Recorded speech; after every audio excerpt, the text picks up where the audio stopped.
예, 안녕하십니까. 저는 서울시 고령자 슈퍼마켓 접근성 분석에 대해 발표를 맡은 황재석입니다.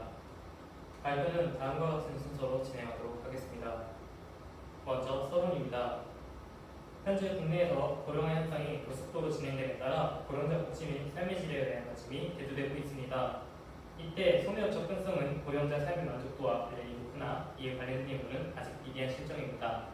따라서 본 연구는 생활 필수품을 판매하는 슈퍼마켓을 대상으로 직계구별 접근성을 노출하여 서울 시내 접근성 취약 지역 노출 및 특성을 분석해보고자 합니다. 이분적 구찰입니다. 첫 번째로는 국내 고령화 추세에 살펴보았으며, 두 번째는 고령자의 고행 특성과 삶의 질에 관한 연구를 도출하였습니다.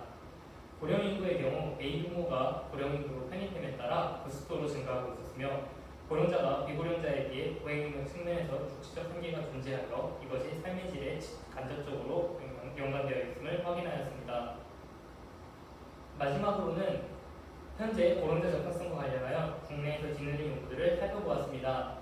현재까지 국내에서 고령자 접근성과 관련된 연구는 주로 노인복지시설과 의료시설 위주로 진행되었습니다. 다음은 분석의 틀입니다. 먼저 분석 자료 및 분석 방법입니다. 접근성을 추출하기 위해 네이버 보행 길찾기 API 서비스를 활용하였습니다.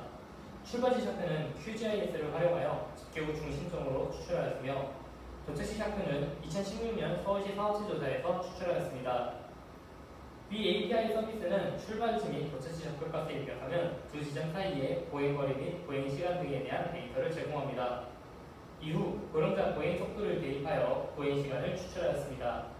자세한 내용은 밑에 보시는 표와 같습니다. 다음은 분석 가정 및 분석 고용입니다. 1단계는 가구통행 실태 조사를 활용하여 고령자 보행 패턴을 도출하였습니다. 2단계는 파이썬을 활용하여 네이버 보행 길찾기 API 서비스를 통해 보행거리 및 집단별 보행시간을 도출하였습니다. 마지막으로 3단계는 각 직계구별 비고령자 및 고령자 슈퍼마켓 접근성 도출을 실시하였으며, 각 대상지의 특성을 분석하였습니다. 분석 결과입니다. 먼저 가구통행 실태조사를 통한 고령자의 상업 목적 보행 특성 분석입니다. 가구통행 실태조사의 데이터를 활용하여 거리 검색 함수를 실시하였습니다. 양 집단 모두 10분을 기점으로 쇼핑 목적 통행 횟수가 급격하게 감소하는 경향을 보여주었습니다. 전체 케이스 중 5분에서 10분의 통행을 보였던 케이스는 총 케이스 대비 62.4%이며 비고령자의 경우 64%, 고령자의 경우 58.6%가 위 소요 시간까지 보행을 통해 쇼핑을 실시한다는 결과를 확인할 수 있었습니다.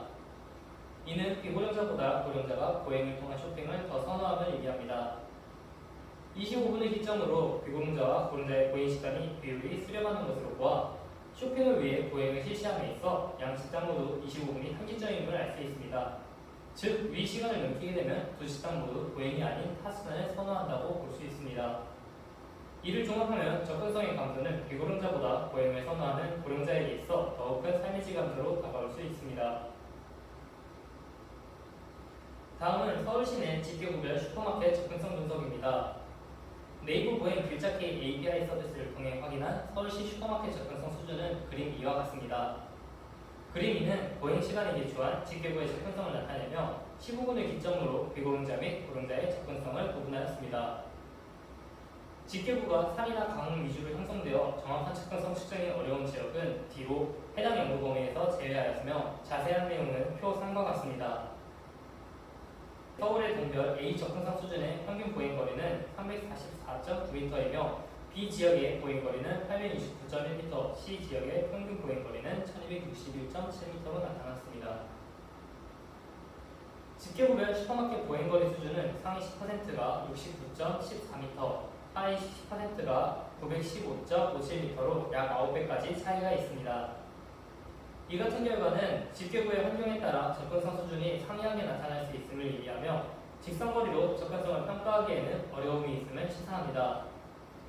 또한 보행강 장애물, 자연 환경, 슈퍼마켓 위치 등과 같은 물리적 환경에 의해 접근성이 상이할 수 있으며, 같은 지역이라 할지라도 집단 간 접근성에 대한 체감이 다를 수 있음을 확인하였습니다.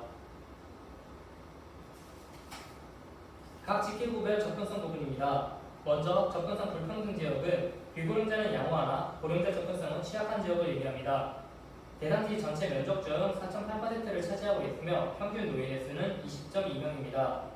위 지역은 대부분 비정형가로로 이루어져 있었으며 하천 등으로 인해 보행로가 단절되어 있는 곳에서 나타났습니다. 대표적인 지역은 해안동, 가해동 등지입니다. 다음은 접근성 취약 지역입니다. 위 지역은 비고령자 및 고령자 모두 접근성이 취약한 지역입니다. 대상지 전체 면적 중 2.4%를 차지하고 있으며 평균 노인의 수는 18.8명이었습니다. 위 지역의 특징은 주거지가 산지 및 강가에 위치한 경우나 학교가 위치하여 보행로가 단절된 부분에서 나타났으며 대표적인 지역은 창사동, 평창동 등지입니다. 마지막으로 결론입니다. 먼저 주요 결과 및 시사점입니다. 첫 번째로 네이버 보행 길찾기 API 서비스를 이용하여 슈퍼마켓으로의 접근성 수준을 분석함으로써 보다 실질적인 여건을 반영할 수 있었습니다. 이를 통해 보행자 API 서비스가 향후 접근성을 도출함에 있어 이전보다 좀 더 정확한 결과를 측정할 수 있을 것으로 판단되며 위 연구에서 사용된 네이버 보행 길찾기 API 서비스는 보행뿐만이 아닌 자전거, 자동차, 대중교통 등 다양한 보행수단에 대한 접근성을 도출하는 데에도 사용할 수 있어 다양한 연구활동에서 활용될 수 있을 것으로 사용됩니다. 두 번째로 서울시 직계구별 접근성 수준은 상위 10%가 96.14m, 하위 10%가 915.17m로 확인되었습니다. 이는 직계구에 따라 접근성 수준이 최대 9배가량 차이가 날 수 있음을 의미하며 단순히 직계구 중심점을 출발지로 하여 목적지 간 직선거리로 접근성 수준을 평가하는 것은 적합치 않음을 의미합니다. 세 번째로는 비고령자 및 고령자의 접근성 수준이 각 직계구별로 상이하게 나타났다는 점입니다. 이는 직계구 주변의 환경에 따라 같은 보행거리라 할지라도 연령별로 체감하는 접근성 수준이 서로 다를 수 있음을 의미하며 구역 내에서 보행 접근성 수준을 측정함에 있어 연령별 보행 속도가 고려되어야 한다는 시사점을 남깁니다. 네 번째는 직계구 주변 환경과 슈퍼마켓 접근성 수준을 살펴본 결과 자연지역 인근에 위치하거나 통행이 강제되는 지역에서 접근성 수준이 감소한다는 결과입니다. 이로 인해 비고령자와 고령자 간 슈퍼마켓 접근성 형평성 문제가 발생하며 이를 해결하기 위해 서울시 내에서 고령자를 고려한 슈퍼마켓 형평성 개선 정책이 필요할 것으로 보입니다. 본 연구의 한계점 및 연구 과제는 다음과 같습니다. 첫 번째로 서울시 내 종합소매역은 계획 폐업률이 높아 지역 내 접근성이 시간의 흐름에 따라 상이할 수 있습니다. 따라서 지속적으로 최신 데이터를 구축하여 취약 지역을 도출해야 할 것으로 보입니다. 이후 설문조사를 통해 고령자 접근성 체감에 따른 실증 검사를 진행할 수 있을 것으로 보입니다. 오랜 기간 접근성 수준이 나타나는 지역을 도출하여 통계 분석을 실시함으로써 영향관계를 살펴볼 수도 있을 것으로 사료됩니다. 다음은 이 본 연구를 위해 참고한 문헌은 다음과 같습니다. 이상입니다.